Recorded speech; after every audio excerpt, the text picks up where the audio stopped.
Good afternoon, ladies and gentlemen, and welcome to the final press conference following the March European Council. Without further ado, I first invite the President of the European Council, Donald Tusk, to take the floor. Please, sir. Thank you, Preben, Jean-Claude. Good afternoon. Today, leaders discussed how to best prepare the EU for increasing global economic competition. This means strengthening the European single market and industrial base, which is key for job creation. We also agreed on the need for an open and assertive trade policy. In this context, the European Council called to resume the discussion on the public procurement instrument.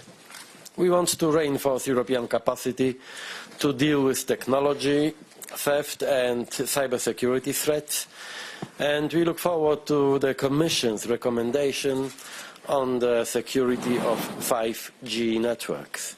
We also discussed the priorities for next month's summit with China. Our aim is to focus on achieving a balanced relation which ensures fair competition and equal market access. In this context, we hope to persuade China to include industrial subsidies as a crucial element of the WTO reform. Additionally, leaders were univocal in their determination to tackle climate change with urgency and ambition. Our ministers will intensify work on the EU's climate strategy to implement the goals set down by the Paris Agreement. We will come back to this issue in June.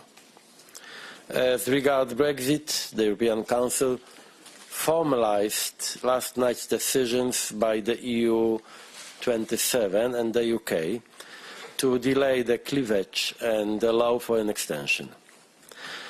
Personally, I am really happy about this development. As I said yesterday, it means that until the 12th of April, anything is possible.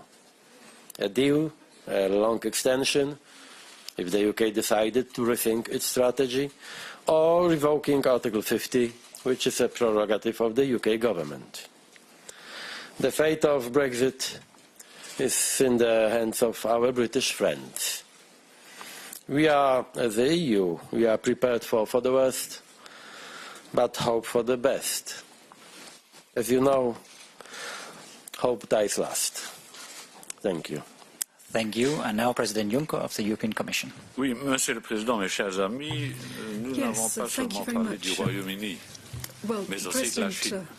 My dear friends, we didn't just talk about the United Kingdom, we talked about China as well. It was much more easy to talk about China than it was to talk about the United Kingdom, I have to say. Not that China is asking to join the European Union, but it's because it's not leaving the European Union. Des relations, oui, comment dire, bonnes. Our relations with China are, yes, well, how shall I put it? They're good relations, not excellent. China is a competitor, a partner, a rival. And we need to adjust to this change in international relations. Trade between China and the EU is asymmetrical, and anything that's asymmetrical leads to imbalances. We can't create something stable on the basis of something that continues to be imbalanced. We don't have the reciprocity that we need in our trade relations with China. And competition between China and the European Union is not fair. Which is why we want to conclude an agreement on investments with China. This is something that we've been discussing for some time. I believe this week I discussed this with the Ministry of Foreign Affairs in China, and I will be discussing this on Tuesday morning next week. In Paris, President Macron has invited China. There'll be General Merkel as well, and I think that this will be a way of preparing for the summit with China, les marchés chinois sont insuffisamment ouverts aux produits européens. Les marchés publics chinois nous laissent largement exclus, alors qu'il serait important que, comme la Chine peut participer au marché public en Europe, is able to take part in public procurement in Europe. It would be good if Europe could do the same in China. And this is not un montant de 2,400 milliards. Et ces 2,400 milliards sont intégralement ou presque accessibles aux entreprises étrangères.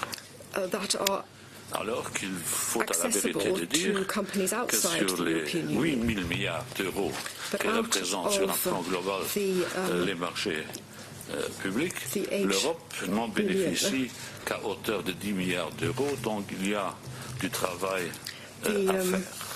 Raison pour laquelle la Commission en 2016 it only has access to 10 billion, so there's a lot of work to be done, which means that there was an initial proposal in 2012 and then a proposal was made for international procurement. I talked about this with heads of state and government this morning.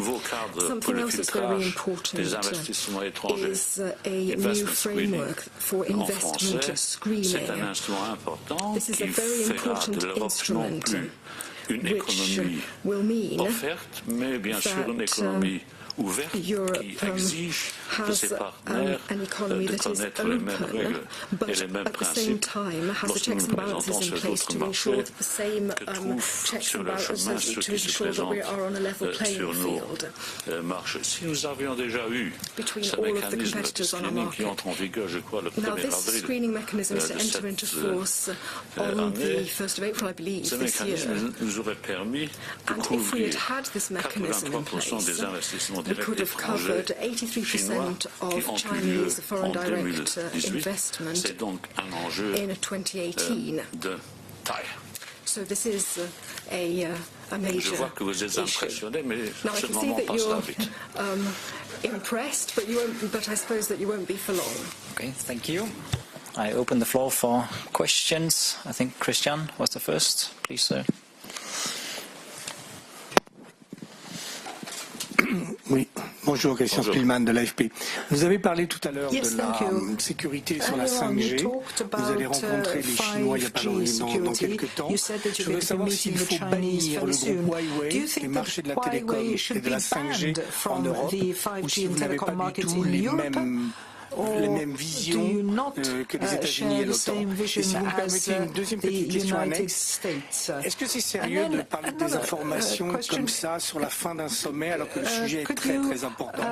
Est-ce que c'est pas un peu regrettable d'avoir eu aussi peu de temps pour parler d'un sujet qui intéresse tous les Européens?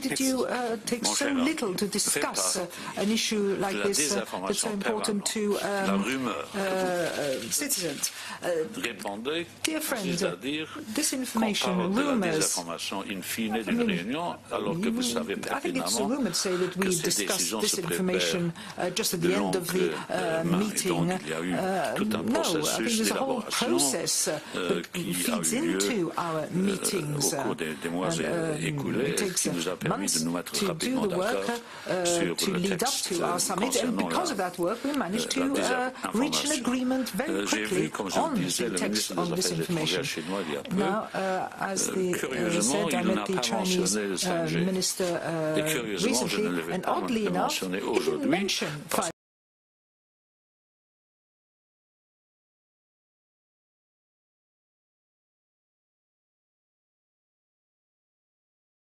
Qui sera soumise à votre méditation d'ici 15 jours, c'est-à-dire en mars. Thank you. And the next question goes to the gentleman here in the first row, in the middle. Mark. It's always the same, huh? How is that possible? Thank you. Go ahead. No, I have never met him. He's unknown in this room. We've met. Gentlemen, Mark Stone from Sky News.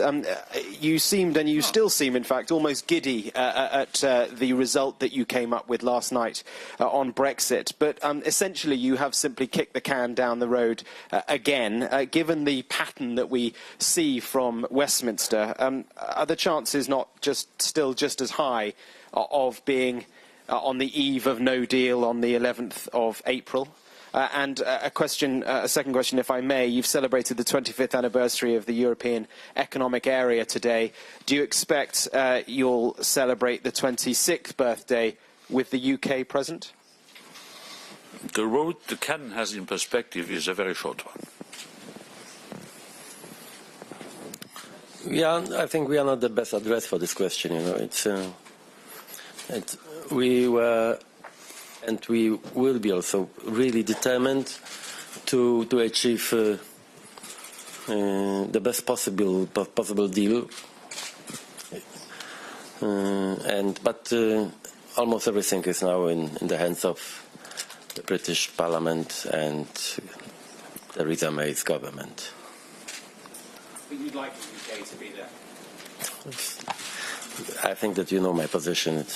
I am more pro-British than you, I think.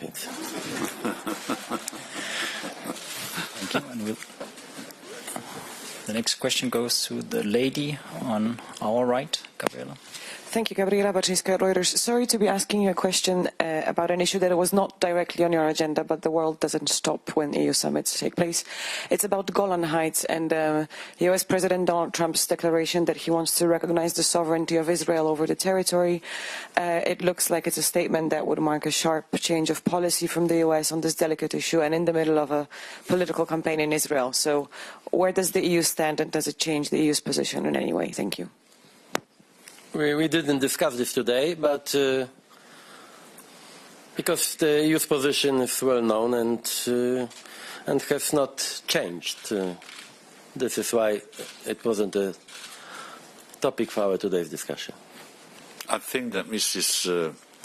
Mogherini has issued a statement related to this Golan issue. You can refer to that.